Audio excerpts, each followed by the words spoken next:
Okay, so we're joined by the fantastic Emmy Mack of the incredible Australian band RedHook. So I discovered this band literally by accident, and I'm very glad I did. I think who were you supporting? Oh God, I had it in my head as well. You were supporting someone recently last year. Dream State. There we go. You were supporting Mhm. Dream State. Is it Dream State? Exactly. Yes. And I was absolutely blown away. I think you came out, you had a puppet on your hand and everything. It was absolutely mint. Uh, so first question, I want to start off with the latest record, Mutation, which I think came out in November last year. And there are some absolute bangers on this record. I'm going to be 100% honest. Yes. Yeah. Which are your personal favorites? And Oh, bless. from Australia, from an Aussie's point of view, what's the songs that gets you guys moving? Ooh, I mean, in terms of live, Live, you yeah. mean moving live? Yes. So what are the Aussie fans Yeah, really I digging? think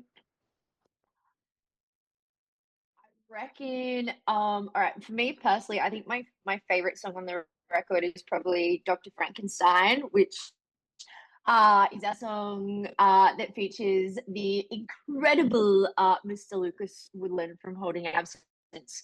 Um, I think for a few reasons he is just we are such massive Holding Absence fans. So to get him on that song was just it was a bloody dream come true.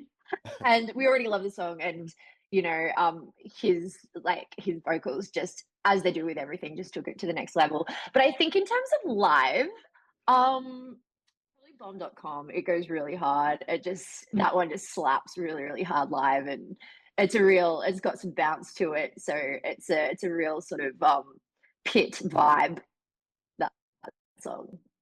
Cool. They're my answers. Lovely. Now, getting an album out of the door in this day and age can actually be quite a huge undertaking.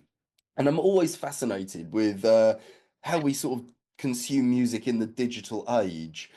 How important do you think it is for an actual full album when, it's a lot easier just to drop individual songs and videos here and there? What do you think the importance of getting an album is out for you?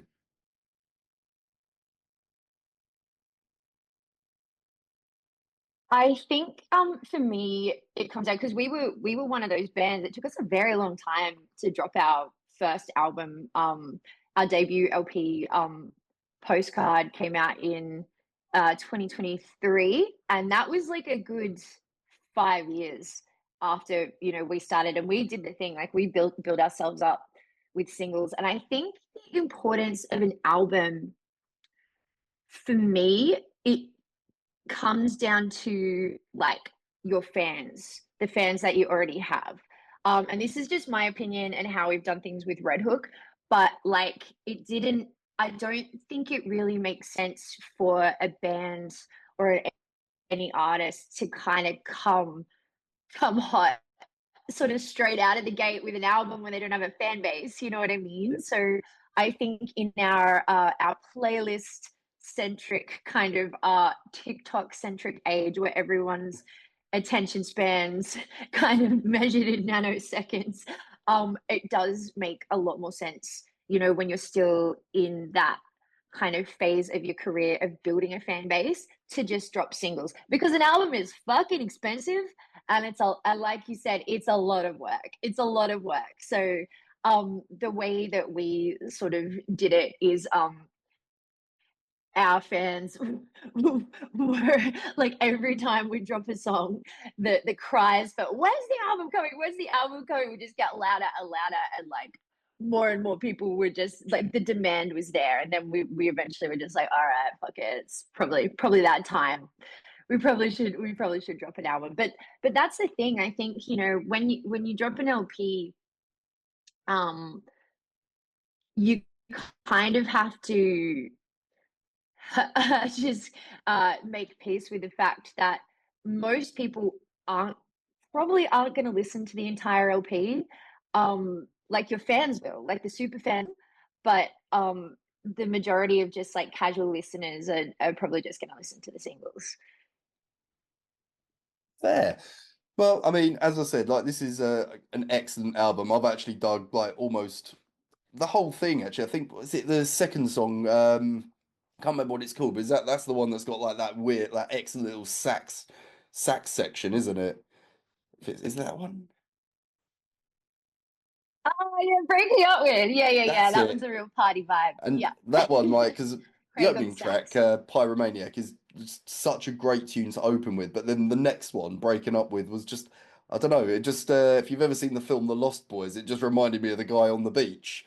So, Yeah, this sexy sax man play that. yeah. I like. Do you're speaking my language here, brother? Lost Boys was like one of my all time favorite like 80s Yep. cult horror Well, movies. we try and avoid talking about the sequels. That's the best thing.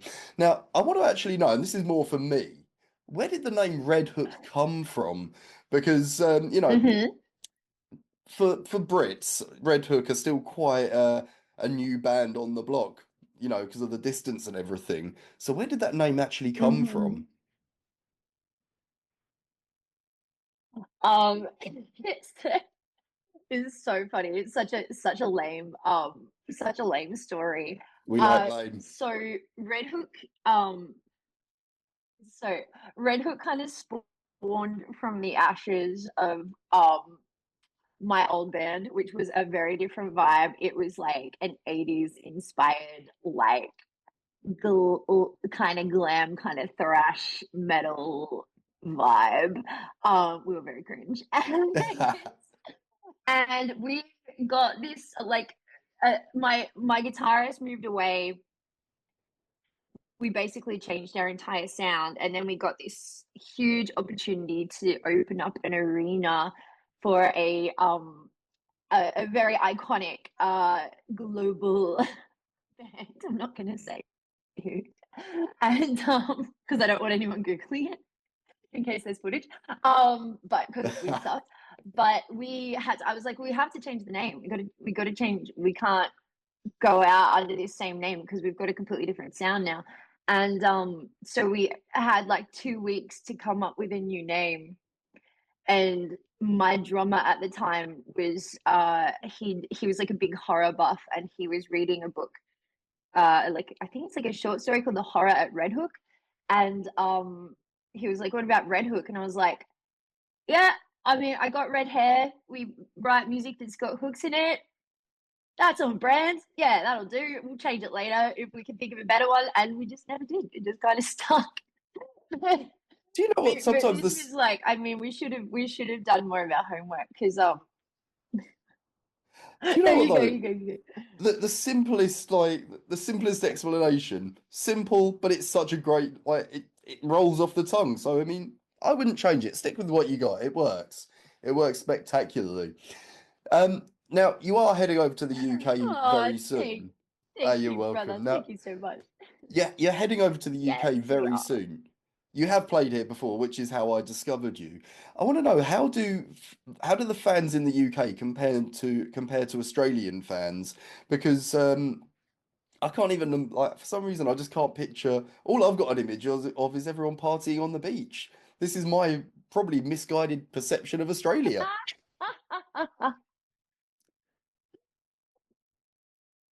Honestly, think like in terms of like our actual fans, I think they're very very similar in that everyone is just inclusive like legends who are just like there to sort of have a good time and make our shows a safe space. It was really really cute. We've got I'm gonna shout out so we've got one of our super fans here is a girl named Kira, who's an absolute legend, and her like kind of UK spirit animal is this wonderful human named Kaz, and they kind of like I think they've just like connected over their like region. They both got like Red Hook tattoos on the same day, and so they've got like this.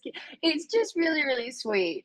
So I think like in terms of just like spiritually, it's very very similar vibe, very similar vibe. Red Hook fans all over the world. But I will say, I think the biggest difference when it comes to say playing a show in the UK or in Europe with, you know, when we're playing those shows where we're supporting, or it's a festival and there are fans there who, or there's, you know, music fans there who maybe don't know who we are. I think there's more open-mindedness in the UK, because I think in Australia there's this weird thing where a lot of people, if they haven't heard of a band before, if they don't know them, there's kind of this kind of like, you know, they'll stand back with their arms folded and just kind of watch what's going on, and you really have to work to kind of break them down. But I think in the UK, and just from what I've seen, like fans are a lot more open-minded. Like if they don't know a band, they'll be like, they'll go in like just being like, oh, we didn't jump around. I don't know who these guys are. So there's a bit more of that, which we like. Excellent. I mean, I always say to people, get there in time to see the support act, because you never know who the next your next well next top band that you discover could be them. And it's literally how I discovered you guys from my perspective. And it's, you know, how I discovered a band. I- if you get a chance, check them out. They're called Lake Malice, and you know they're a British band, and I discovered them supporting another band. So Ooh, yes. recommendation, check out the support acts at every chance you get. Now, you're obviously, yeah. Honestly, it makes so much sense, because if they're, oh no, you go. No, it's fine. You go ahead. I love our like our little delay. I was gonna say, well, yeah, like, you know, it makes so much sense. Like, if you're going there to see like one of your favorite bands and a band you dig, chances are you're probably gonna dig the vibe of the support acts as well. Like, if that band put them on their show, chances are you're probably gonna enjoy it. Now, you are like, as I said, you're heading over to the UK very soon. How did this tour, this headline tour, come about? But it is actually the first headline tour over in the UK, and is it EU as well? It's the first headline as well. How did this tour come about? First headline. Honestly, I think it's been a long time coming, because we've been to the UK and Europe like 4 times now. I'm gonna say four. It might have been more. I think it's four. Um, and it's just kind of, I guess, in a similar way to what I was saying before about, you know, releasing an album. It's, you get to that point where you're like, all right, we've been doing this for a little while now. It's time to put the big boy pants on and just give it a crack. And so yeah, it just felt like the right time. It was just like, let's just do it. Like, because you know, you don't really know.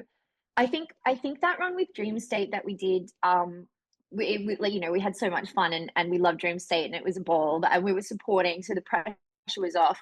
But it was a really good gauge for us, just kind of that we just how many fans we kind of have in the UK and Europe, which was really, really nice. And I think if it wasn't for that tour, we might not have had the confidence to, you know, take a punt on the headliner. But yeah, I'm so glad we did. I think the London show is just about to sell out, and all the other shows are like going pretty great guns as well, which is really cool, man. It's like Yeah. it's so surreal to, you know, just to be headlining shows on the other side of the world, and people are actually coming. Like, you know, people want to come. It's so wild. But yeah, I'm so excited. I can't wait. Amazing. Now, the venues you're playing in on this tour, they're all like on the smaller side. Um, like, so what do you actually prefer? Do you prefer that smaller stage in that sort of dive bar environment where you've got that connection with your fans, or do you actually prefer like the festival size stage, or you know, arena style? What is your vibe? What is the stage you prefer? Yeah. It's so it's so hard to choose. I mean, I love a festival stage just because there's so much room for activities. Like, I'm a bit of I like to run around and climb on things and jump off things, and there's like a lot more there's a lot more options for that on a bigger stage. But will say, like, even though I think when you're on those, like, playing those smaller, more intimate venues, for me, because I'm also like super uncoordinated, the possibility of like injuring myself becomes higher.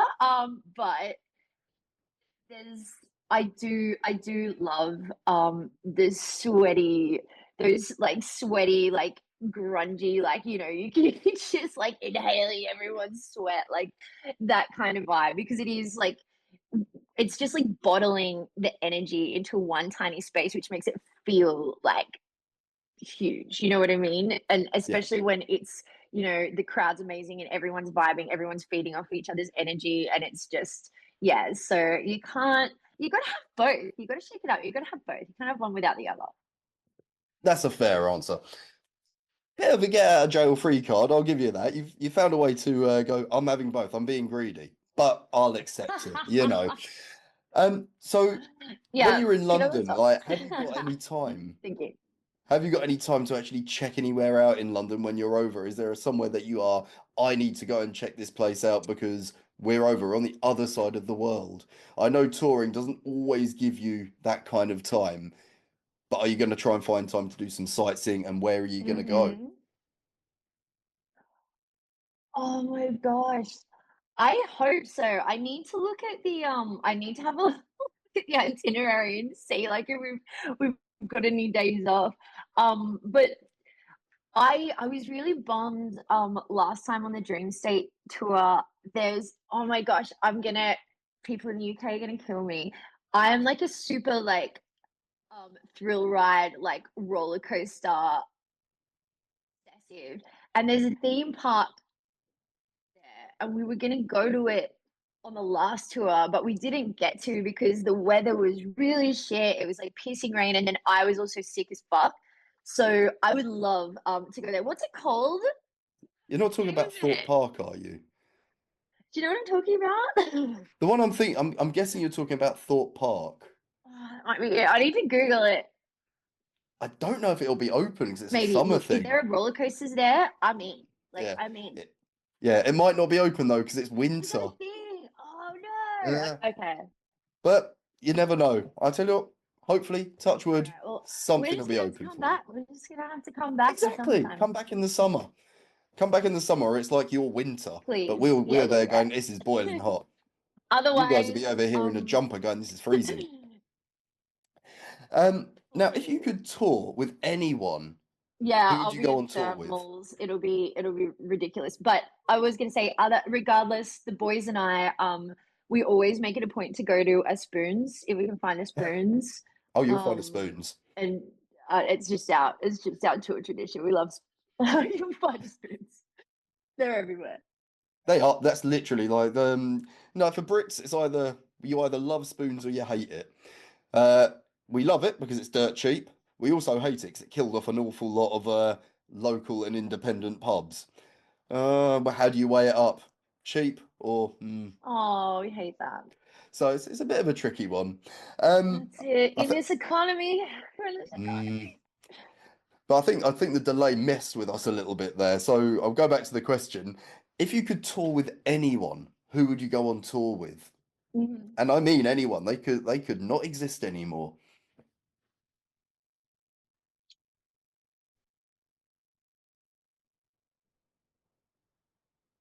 Ah, okay.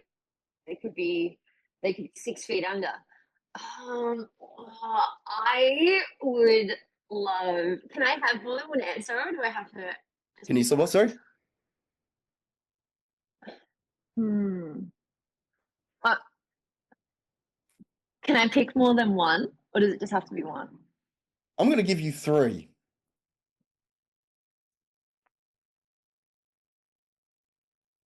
Oh, you gave me three. All right. Okay. All I'm going right. to Here give we you go. Here we three, go. Here we man. go. I'm gonna say number one, Limp Biscuit. Limp Biscuit's my number one. Good Yeah, call. they're number Good call. one. Number two, probably like from um. Uh, okay, I'm gonna go. Getting real new. I'm gonna say Linkin Park.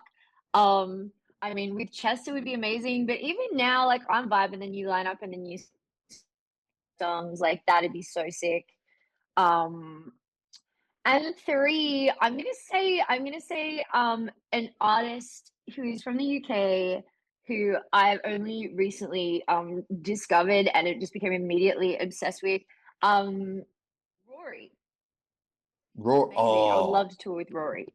Rory, spectacular live. Literally saw her last week, and I essentially this woman was able to make Oh my grown God. adults cry. She's that good.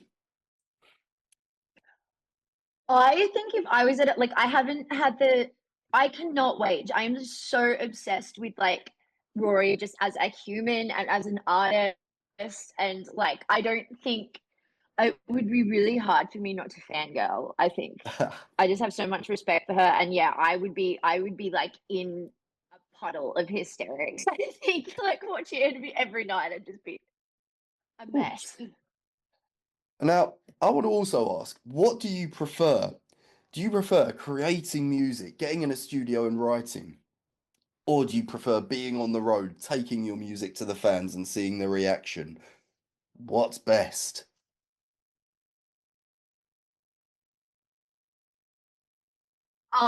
Okay, I'm gonna say being on the road. I'm gonna say being on the road and playing it live because in the studio, I love the point where you crack the song and then you've got it and you're stoked on it. That's the best.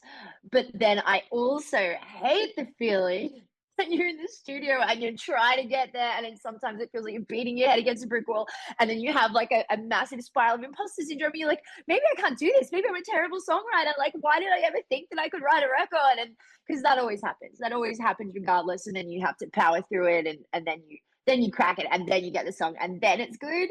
But a lot of the time, I'm in the studio having an existential crisis and spiraling into an imposter syndrome. So that part's less fun. Fair.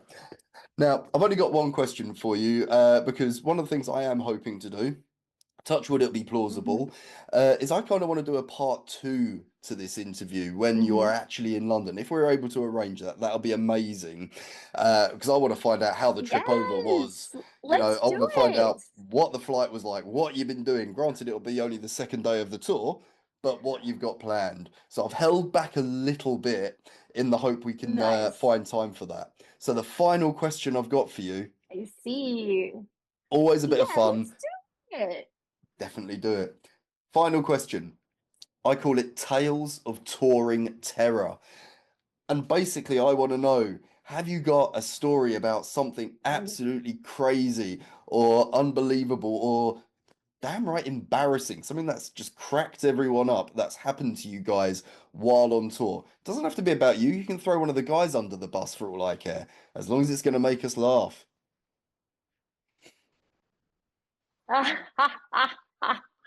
Ooh, okay, I've got a few. I've got like, which one do I go with? Do you want to, okay, you tell me, do you want to hear the time when I accidentally pissed off Billy Corgan from the Smashing Pumpkins with a Simpsons reference? Or there's another time, the other one that immediately sprang to mind was um in Germany, losing my passport and then almost missing out show with Stan Atlantic. I'm going to go with the Billy Corgan one because if we are able to do the second You're gonna interview, go Billy I kind of want to hear the Corgan. Germany story then. So let's start Yeah. off with how you All annoyed right, we'll put a pin the in Smashing that. We'll put a pin in. Pumpkins. Okay, so with the Smashing Pumpkins in Australia, they were doing like their own kind of mini festival thing, and it was sick. It was so cool. There was like wrestling. The shows were amazing. We were having the best time. And then it was one of the first shows of the tour. Was up in Queensland, beautiful weather, like right on the water, the most amazing venue. And then Billy came out into like the artist area to kind of, and he was like was meeting the support bands, which was awesome. And so came up, had a little chat to him. He had a social media person who was like, "Oh, hey, like, can we get a video, a photo for socials?" And we're like, "Oh my gosh, sick!" And so I was like, "Oh, can I get one too?" And so we took photos. It was all good. And then I posted the photo on my Instagram, and because I'm a massive nerd, I just I just captioned it with a Simpsons quote, and I was just like, "Emmy Mack, smiling politely," and then yeah, it was fine. And then I think someone on like some obscure Simpsons characters like Facebook page saw it, screenshotted it, posted it. It kind of like, it didn't like go viral or anything, but like a lot of people saw it.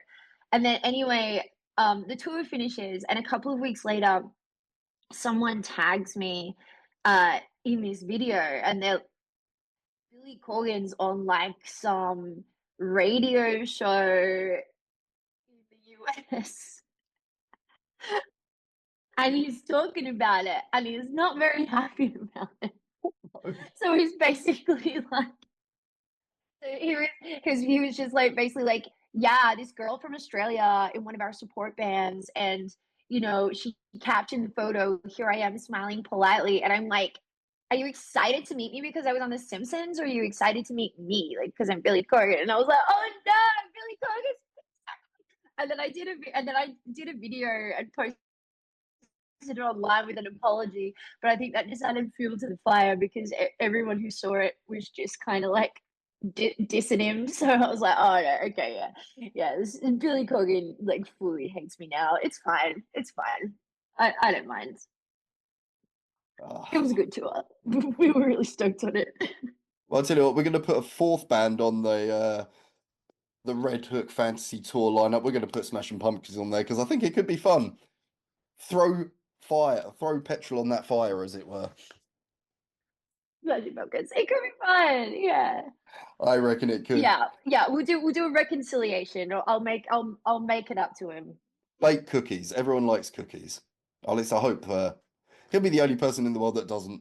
It'll turn out that way. Anyway, Yeah, we'll see. Look, there's only one way to find out. exactly. Anyway, Emmy, it's been an absolute pleasure chatting to you today. Thank you so much for getting up so early to chat to us. I'm gonna sort myself out and I'm going to bed now. I'm up at 5 a.m. But looking forward to seeing you play live. Hopefully, we can do a part 2. Oh my god! Yeah, absolutely. Let's do it. Let's look it in. Perfect. Well, I will speak to you soon. Can't wait for the tour. It's going to be mint. I can swear by that. Thanks a lot. Bloody legend, Damian. Thank you See you so much, later. brother. Bye.